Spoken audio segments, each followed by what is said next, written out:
ఇది చెప్పకుండా మీరు ఏది పడితే అది మాట్లాడతామంటే తప్పు అవుతుంది.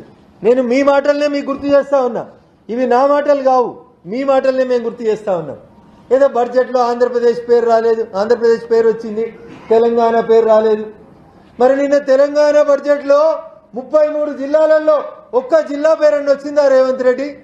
వికారాబాద్ జిల్లాలో తలసరి ఆదాయం 1,90,000 ఉంటే రంగారెడ్డి జిల్లాలో తలసరి ఆదాయం 9,60,000 ఉంటే మరి వికారాబాద్ జిల్లాకి ప్రత్యేకంగా ఏమైనా గ్రాంట్లు ఇచ్చిండా రేవంత్ రెడ్డి?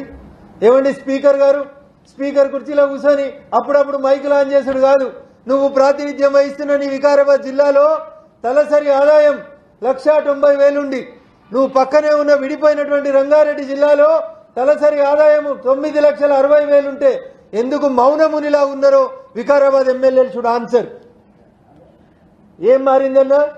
గజ్వేల్ చంద్రశేఖరరావు ముఖ్యమంత్రి ఉంటే గజ్వేల్ గడా అవుతుంది, గజ్వేల్ అర్బన్ డెవలప్మెంట్ అథారిటీ అవుతుంది. హరీష్ రావు ఆర్థిక మంత్రి ఉంటే సిద్దిపేట అర్బన్ డెవలప్మెంట్ అథారిటీ వస్తుంది. ఇంకో మంత్రి కేటీఆర్ వై సిరిసిల్ల మంత్రి అయితే సిరిసిల్ల అర్బన్ డెవలప్మెంట్ అథారిటీ అవుతుంది. ఇవాళ ఏమైందన్నా? కొడంగల్కి వెళ్ళి రేవంత్ రెడ్డి ముఖ్యమంత్రి అయితే ఇవాళ ఏమొచ్చిందన్నా? కొడంగల్ అర్బన్ డెవలప్మెంట్ అథారిటీ కూడా వచ్చింది. దానికి 5,000 కోట్లు ఇచ్చుకున్నారు రేవంత్ రెడ్డి గారు.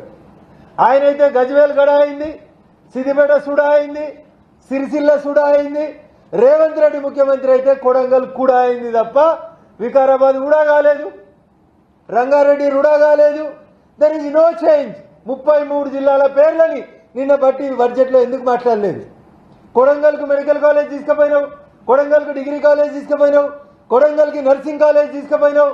ముఖ్యమంత్రి అయినాక ఎంపీ ఎన్నికల కంటే ముందు పోయి 4,600 కోట్ల రూపాయలకి శంకుస్థాపనలు చేసుకొని వచ్చినావు. మరి మిగతా 118 నియోజకవర్గాలకి ఈ బడ్జెట్ లో ప్రతి నియోజకవర్గానికి 4,600 కోట్లు ఎందుకు ఇవ్వలేదు రేవంత్ అని అడుగుతున్నా. నేను నిన్నటి దాకా ప్రాతినిధ్యం వహించిన మా దుబ్బాకకో మెడికల్ కాలేజీ, లేకపోతే మా ఆదిలాబాద్ జిల్లాలో మా నగేశన్నకో, ఒక బోధుకో, ఒక కడెంకో గౌడ medical college. This is called ఏమంటారు? మొత్తం ఇన్ టోటల్గా మీరు దేశాన్ని రాష్ట్రాన్ని చూసుకోవాల్సినటువంటి అవసరం ఉంటుంది. కాంప్రహెన్సివ్ ఆలోచించుకోవాలి. నువ్వు ముఖ్యమంత్రి కాగానే కూడా చేసినావు, కూడా అని కొడంగల్ అర్బన్ డెవలప్మెంట్ అథారిటీ చేసుకొని 5,000 కోట్లు కూడాకి ఇచ్చుకున్న నీకు భారత ప్రభుత్వాన్ని ప్రశ్నించేటువంటి నైతిక హక్కు లేదని చెప్పి ఈ సందర్భంగా నేను రేవంత్ రెడ్డి గారికి చాలా స్పష్టంగా చెప్తున్నా.